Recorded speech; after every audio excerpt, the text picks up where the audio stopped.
Le doy la bienvenida al tema 2, las competencias. ¿Cuál es el origen de las competencias y por qué hablamos de ellas en el campo de la educación?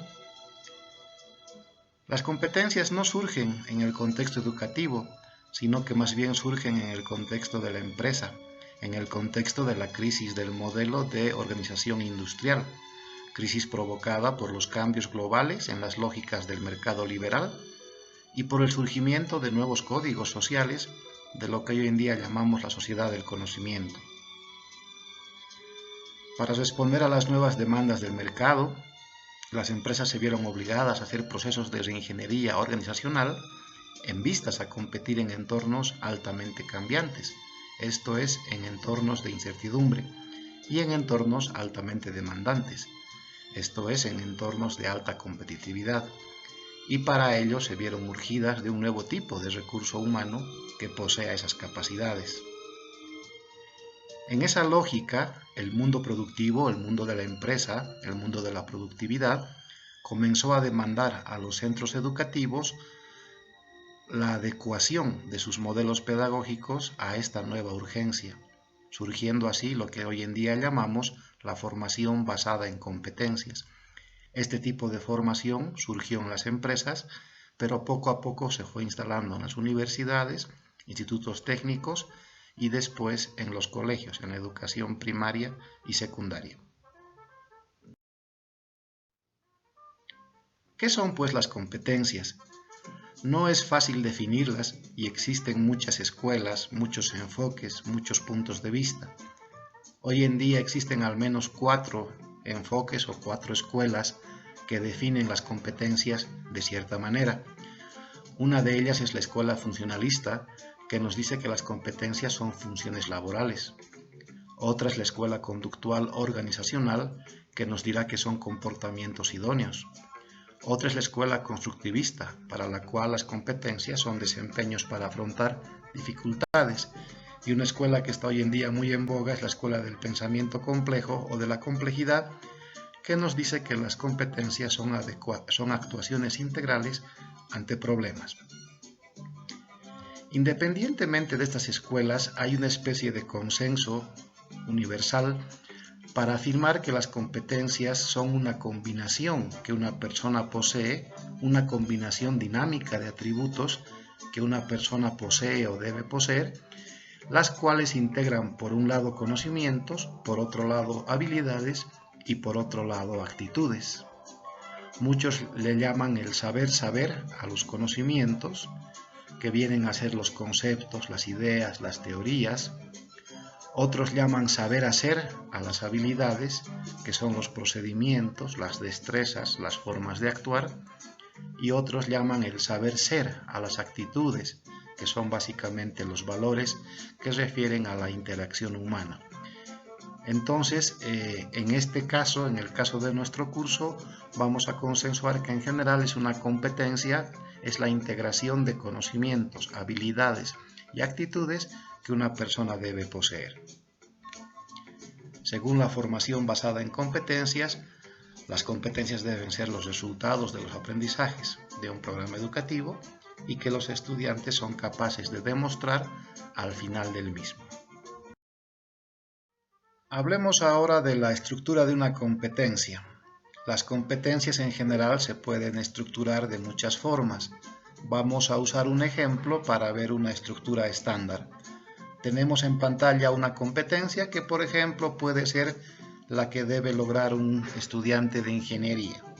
La competencia dice: elabora algoritmos como un recurso de apoyo para resolver problemas del ámbito académico y cotidiano. Ahí tenemos las 3 partes que una competencia puede tener. Tenemos un verbo, un objeto y una condición o contexto.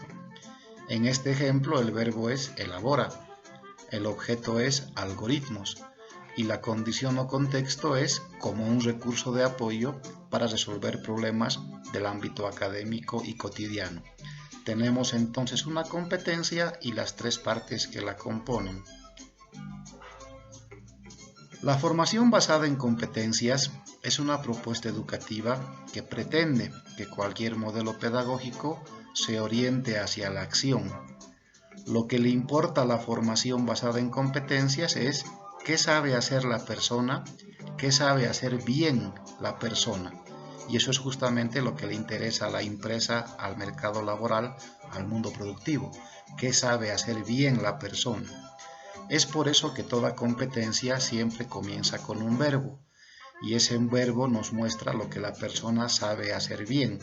En este ejemplo, la persona sabe elaborar algoritmos, ¿verdad? Entonces, una vez más, en el mundo de la empresa, en el mundo de la producción, en el mundo del mercado, lo importante es lo que la persona sabe hacer bien y por eso la formación basada en competencias privilegia la acción en el campo de la formación o de la educación. Es importante aquí distinguir lo siguiente. Toda competencia comienza con un verbo y ese verbo es algo que la persona hace, es un desempeño. Pero no olvidemos que una competencia es la integración de tres dimensiones: la dimensión de los conocimientos, la dimensión de las habilidades o la dimensión de las actitudes. Sin embargo, es verdad y debemos aclarar que un verbo puede privilegiar una de las tres dimensiones. En el ejemplo que tenemos en pantalla, el verbo elabora está privilegiando una habilidad. Elaborar es una habilidad. Si el verbo fuera, por ejemplo, conoce, estaríamos privilegiando un conocimiento. O si el verbo fuera, por ejemplo, valora, estaríamos privilegiando una actitud. El hecho de que un verbo siempre sea una acción y el hecho de que un verbo siempre privilegie una de las tres dimensiones no significa que la competencia deje de tener las tres dimensiones. Una competencia, para ser competencia, siempre debe tener conocimientos, siempre debe tener habilidades y siempre debe tener actitudes. En el ejemplo que tenemos en pantalla, aunque la competencia está privilegiando una habilidad, que es elabora, esta competencia está compuesta de conocimientos. Por ejemplo, el estudiante debe conocer el algoritmo, debe conocer las características de los algoritmos o las metodologías que existen para resolver problemas. Esta competencia lógicamente tiene habilidades, las cuales podrían ser que el estudiante elabora algoritmos o aplica una metodología para resolver problemas, y esta competencia debe contener actitudes, que podrían ser, por ejemplo, que el estudiante mantiene una actitud crítica y reflexiva frente a la elaboración de algoritmos o que valora la importancia de seguir una metodología, etc. Entonces, aquí la idea importante es que una competencia siempre tiene las tres dimensiones: conocimientos, habilidades y actitudes, aunque su verbo pueda privilegiar más alguna de las tres. Tienen en pantalla entonces un ejemplo de una competencia con tres componentes como el que hemos visto antes: un verbo, un objeto, una condición. Tienen ahí otro ejemplo de otra competencia que también tiene tres partes o tres componentes, pero dense cuenta que el segundo y el tercero ya son un poco diferentes. Tienen ahí otro ejemplo de una competencia, pero en este caso con cuatro partes. Y finalmente tienen ahí otro ejemplo de competencia, pero en este caso con 5 partes o 5 componentes. Dense cuenta que en los 4 casos siempre se comienza con un verbo, es decir, aquello que la persona debe saber hacer bien. En el primer ejemplo, el verbo valora está privilegiando una actitud. En el segundo ejemplo, el verbo comprende está privilegiando un conocimiento. Y en el tercer y cuarto caso, los verbos realiza y emplea están privilegiando una habilidad. Pero recordemos una vez más que independientemente de la dimensión que el verbo esté privilegiando, toda competencia debe tener las tres dimensiones: conocimientos, habilidades y actitudes. Finalmente, hablemos sobre la complejidad de las competencias. Las competencias y los verbos que se utilizan para redactarlas pueden tener un nivel de complejidad alto, un nivel de complejidad medio o un nivel de complejidad bajo. Si usted es docente de una asignatura de primero o segundo semestre, es muy posible que el verbo que usted deba usar en su competencia y su propia competencia sean de una complejidad baja. Si usted es docente de una asignatura de, por ejemplo, cuarto o quinto semestre, es muy posible que su verbo y su competencia sean de una complejidad media. Y si usted es docente de noveno o décimo semestre, por ejemplo, es muy posible que su verbo y su competencia sean de un nivel alto de complejidad. Cuando uno está escribiendo, está diseñando una competencia, uno tiene que escoger un verbo según el nivel de complejidad que quiere lograr con esa competencia.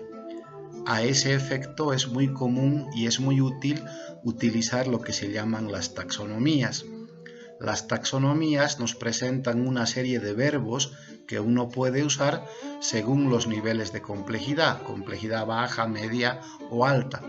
Y existen taxonomías para verbos que se aplican a la dimensión del conocimiento, existen taxonomías que se utilizan para verbos de la dimensión de las habilidades y existen taxonomías que se utilizan para verbos de la dimensión de las actitudes. Una de las taxonomías más conocidas es la de Bloom, pero existen otras como las de Marzano, por ejemplo. Aquí lo importante es que la persona que esté diseñando una competencia se dé cuenta que la misma puede ser más o menos compleja y según el caso debe utilizar un verbo más o menos complejo y estos verbos se encuentran en las taxonomías.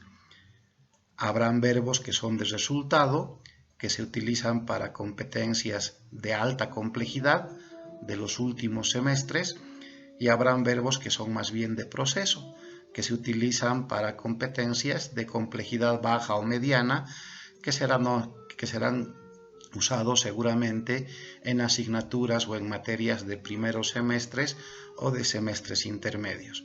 Una vez más, estos verbos se pueden encontrar en las taxonomías. Muchas gracias y no deje de ver el video número 3.